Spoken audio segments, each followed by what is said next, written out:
they're not getting a lot of help, and it's going to get harder from now. You're going into other teams' buildings where you're not getting the last change. You're not going to you got to coach the hell out of this team. Your goaltending has to steal some games. You have to have some heroes that step up. Like I'd like to see Max Domi be a difference maker. Or why would that happen? Game 23 of the season. I understand that, but my point is the other night I was watching.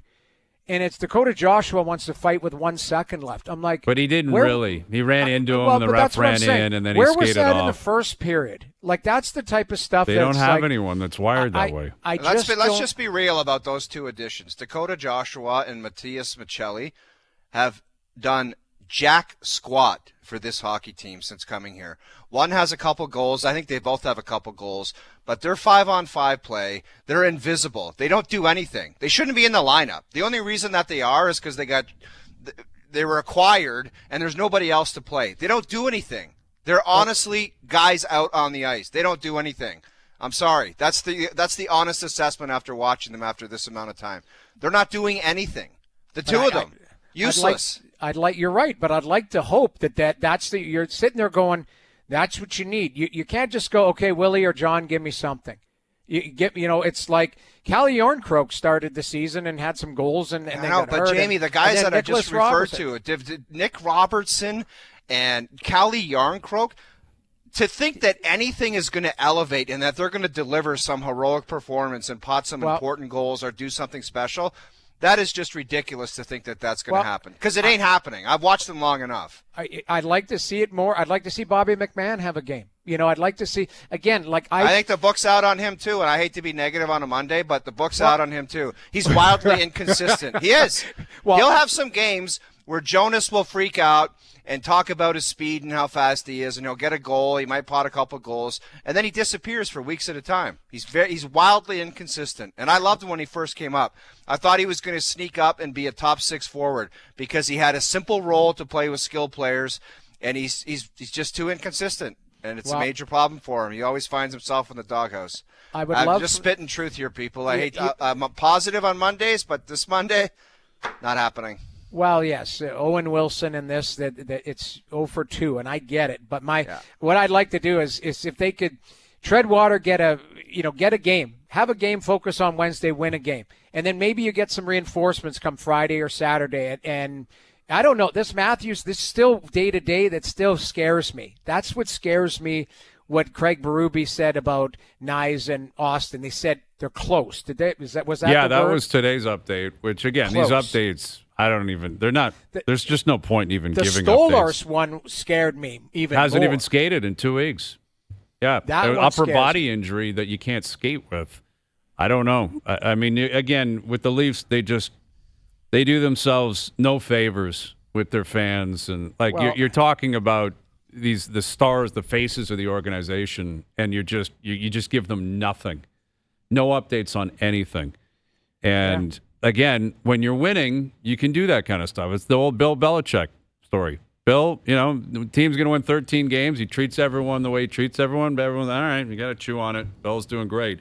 Now, this is the way you release information and you're private. You don't give anyone anything and you're terrible.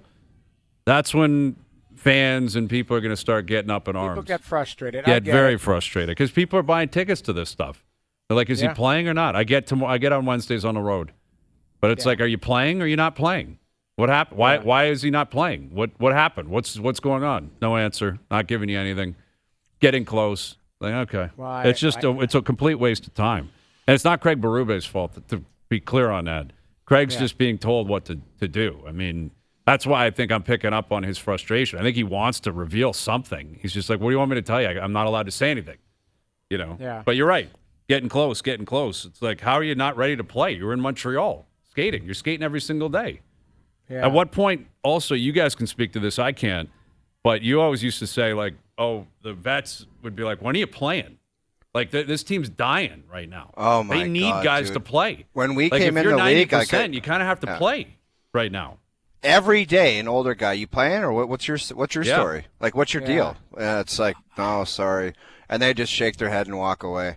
And you would just feel like the biggest piece of garbage. And it was back then. There was urgency. Like if you didn't play, somebody legitimately could come up and take your spot and play well, and then you got a problem on your hands. Right. Like a serious problem. Now guys are like, I'm locked in. I got big money. I got guarantees. I got no moves. I'll just take my sweet ass time and do whatever I want. I'm not saying that's happening in this particular case, but yeah, I just my biggest thing with Austin is I just hope it's not chronic.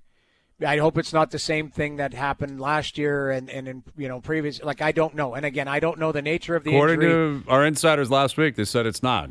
It's okay, something so different. Then you hope that's good. Like I always talk to my athletic therapist, and he always says everything's connected. What is that the children's song with the knee bones connected to the like everything. Max Scherzer, man. Max Scherzer will tell you that.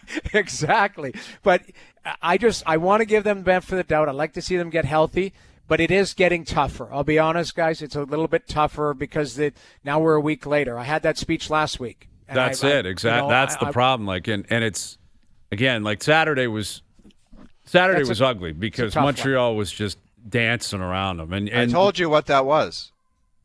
Yeah. Alumni versus firemen. I know. Well, it was give me flashbacks because I remember 7-8 years ago the Leafs went into the Bell Center when they were all young, Matthews and Marner and them, and put on a clinic one night. Saturday night, same thing, just dummied the Habs. I think Matthews had 2 or 3 goals. And I was tracking the Montreal media, and they were just like in awe of it and starving for that because the Habs were just kind of kicking tires with, it was just kind of they were trying to. It was Carey Price, and they didn't know where to go, and what else were you going to build, and now you fast forward, and it's the opposite. It's Leaf fans like, man, that Demidov looks good. Dobson's pretty good. Man, Hudson's really dancing. Suzuki's pretty good. Caulfield, yeah, and you just go on and on and on. Arrived. Yeah, and you're exactly. Like going, man, oh and man. Leaf fans are like, man, it was right there. They had it for a while, but they didn't capitalize on it.